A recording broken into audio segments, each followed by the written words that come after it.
Hello, my dear students. We are back with the one more session of combustion and flame.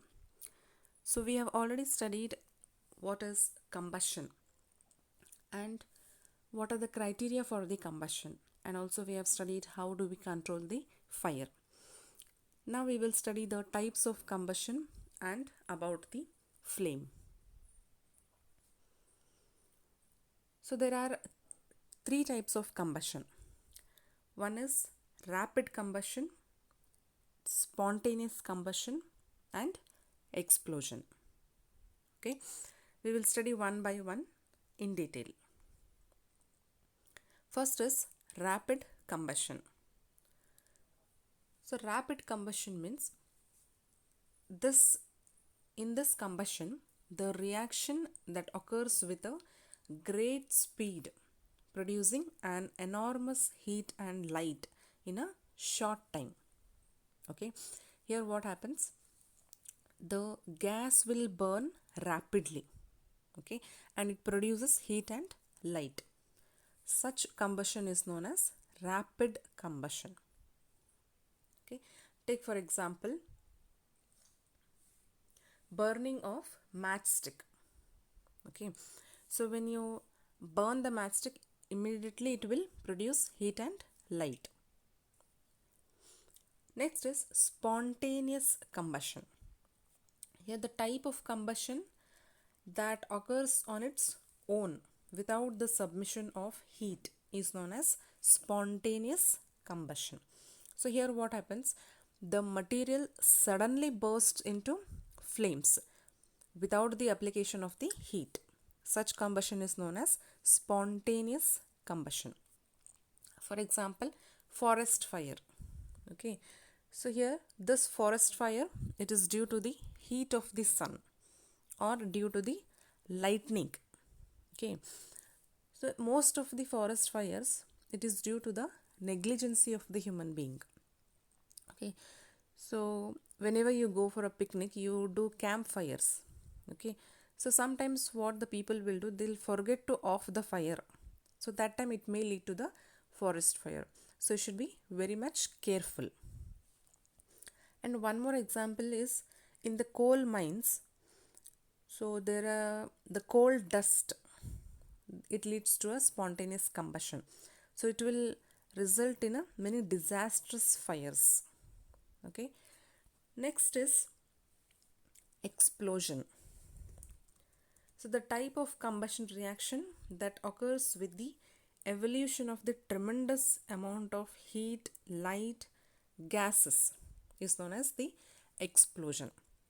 Okay, so generally you crack the fireworks on the festival days.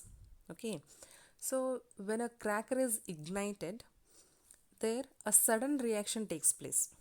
Okay, that time the heat, light and sound is produced, and a large amount of gas is also formed.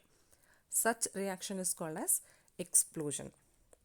Okay, so this explosion, it will takes place if the pressure is applied on the cracker. Okay, so when you burn cracker, a large amount of heat, light and sound and also the gas is produced. Such combustion is known as explosion. Clear? Next we will study about the flame. What is flame? So when something is burnt, a hot luminous gas emerges out of the substance. So this gas is known as flame. Okay, so here the flame, it is the result of the substances which vaporizes on burning. Here you can see the different forms of the flame. Okay, so imagine if you take a candle, so how the flame of the candle will be. Okay, and if you take the LPG, so how that flame will be. So what is the color of that flame? Okay, so here when you observe different flames, so the flame color will be different. The appearance will be different. So which are the different materials which forms the flame? So here candle, will it form the flame or will it does not form the flame? It will form the flame. Okay. Magnesium. So you imagine when you burn a magnesium wire, what do you observe? So the white dazzling flame is formed, right? Hence the magnesium will form the flame. Camphor is curpura. So when you burn the camphor, it will form the flame. Kerosene stove. So I think everyone knows this stove. So that will also form the flame. And charcoal. So what happens when you burn the charcoal? It will not form the flame. Okay. So how do you know that whether the material forms the flame? So this formation of the flame, it is due to the vaporization. So here what happens? Any substance which vaporize,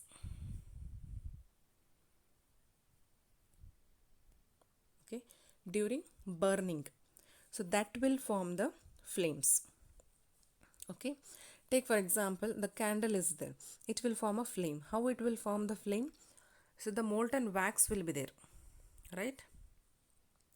So this molten wax, it will rise through the wick.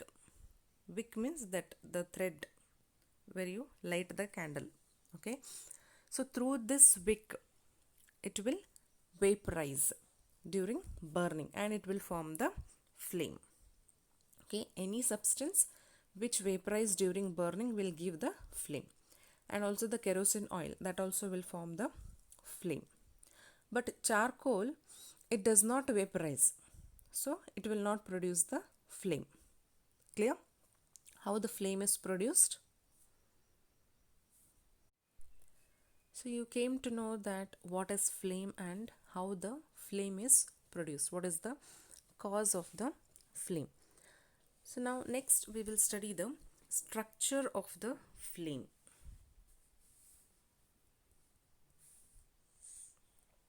Okay, so before this we will do a activity. Okay, so you take the candle. So when the candle flame is steady, okay, you introduce a clean glass plate or the clean glass slide into the luminous zone of the flame. Hold it there with a pair of tongs. Here you can see in the image, you hold the glass slide with the help of the tongs for about 10 seconds and then you remove it. What do you observe? Okay, so here luminous zone. So the flame has a different zone. So we will study little later about the in detail the structure of the flame. So here in this activity, what you do when you heat the glass slide, what you observe? Here you can see the round black spot. So what does this spot indicates? So this black color spot indicates the deposition of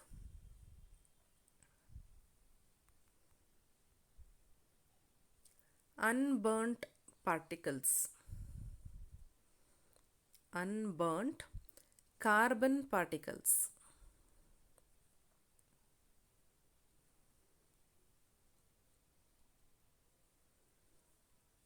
Okay, so this black color spot indicates the deposition of the unburnt carbon particles which is present in the luminous zone of the flame. Clear? Next, you take copper wire. So you take copper wire. You hold this long copper wire just inside the flame for about 30 seconds. That is, you take the candle and you place this copper wire inside the flame for about 30 seconds. So notice that the portion of the copper wire just outside the flame gets red hot. Okay, I repeat, the portion of the copper wire just outside the flame will become red hot. Okay, so will this indicate that the non-luminous zone of the flame has high temperature? Okay, in before activity we use the luminous zone. Here in this we are using non-luminous zone.